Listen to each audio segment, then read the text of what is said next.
Et on vous le disait, la France a suspendu provisoirement l'utilisation du vaccin AstraZeneca. Jean Sibilia est avec nous pour en parler ce matin. Bonjour. Bonjour Cécile. Bonjour. Doyen de la faculté de médecine de Strasbourg et rhumatologue. Oui, que pensez-vous de cette décision au nom du principe de précaution alors qu'on était en train d'essayer d'accélérer la vaccination avec AstraZeneca, Jean Sibilia?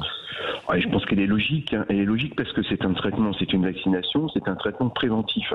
Toute la différence avec un traitement, si vous êtes malade, il faut vous traiter. Je veux dire, il faut vous soigner, il faut vous sauver. Là, c'est pas le cas. Là, c'est une vaccination préventive d'une maladie que vous n'avez pas encore.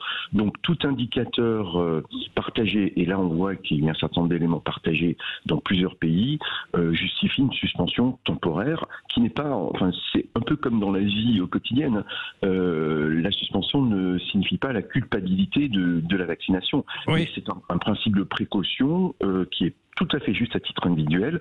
S'il y a un risque potentiel, on étudie d'abord le risque et on reviendra à la vaccination si nécessaire, si c'est possible, dans un deuxième temps. Oui, mais ce qui est assez étonnant, c'est que ce vaccin avait déjà passé beaucoup d'étapes, où il y avait eu des études qui avaient été faites. Alors certes, il n'y avait pas le recul peut-être aussi grand que quand on recherche des vaccins sur plusieurs années, mais là, on avait le sentiment que bon, ça allait passer et que les quelques effets indésirables, secondaires, n'étaient pas de nature à le remettre en cause. Quoi.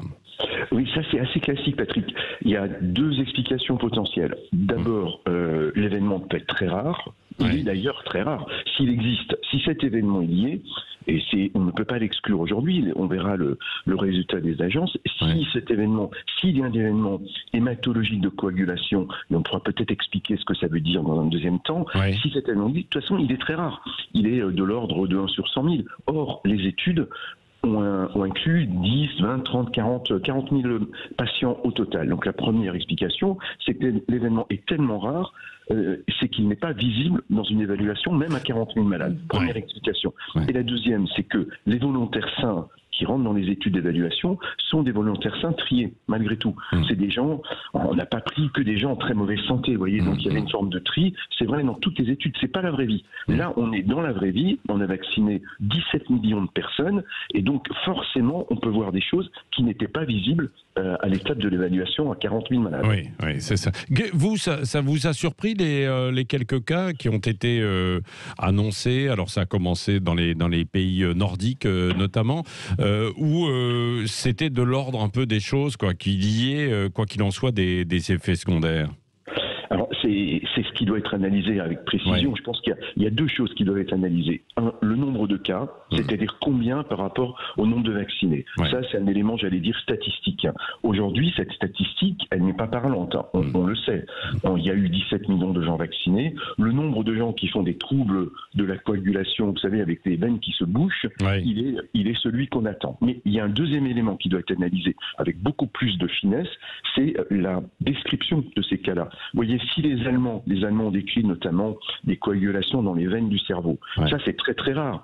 Si effectivement la moitié des malades ont des coagulations à des endroits inattendus, c'est pas la phlébite du mollet, vous voyez, ça c'est très banal. La phlébite du mollet, pour donner un chiffre, c'est presque 200 patients sur 100 000. Vous voyez le nombre. Mais là, je crois que ça n'est pas que des phlébites du mollet, donc je crois qu'il faut analyser de façon très détaillée, malade par malade, ce qui d'ailleurs doit rassurer la population, parce que ça montre qu'on est dans un système de surveillance comme on ne l'a jamais fait. Et le moindre indicateur, même un malade en Norvège, ou un malade au Danemark, ou un malade en Autriche, puisque c'est comme ça que ça a commencé, un seul malade dans un seul pays est capable de déclencher un signal. Ça, c'est extrêmement rassurant, parce que cette expérience vaccinale, à l'échelle de la planète, on n'a jamais fait ça. Donc on doit être très rassuré dans le système de surveillance.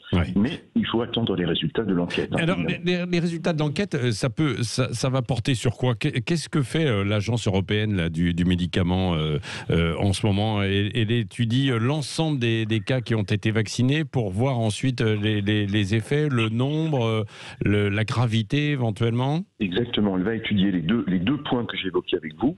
le nombre total de cas par rapport au nombre de malades vaccinés, et elle va regarder, c'est comme si vous regardiez la montagne par tous les bouts, vous voyez, de tous les côtés. Elle va le regarder en prenant les bases de données des études d'évaluation du laboratoire, elle va prendre les bases de données de chaque pays, et surtout, c'est ça le plus important, elle est composée d'experts qui connaissent très bien les maladies de la coagulation, et ils vont regarder les dossiers malade par malade. Chaque malade, parce que, je le répète, si c'est une phlébite du mollet, c'est extrêmement banal, ça n'aura aucune signification.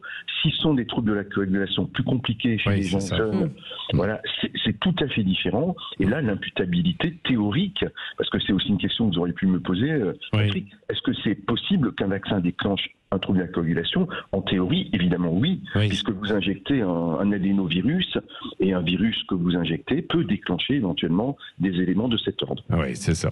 Merci beaucoup pour ces explications, comme d'habitude, toujours très claires avec vous, Jean Sibilia, doyen de la faculté de médecine à Strasbourg. Merci d'avoir été avec nous ce matin en direct sur Sud Radio.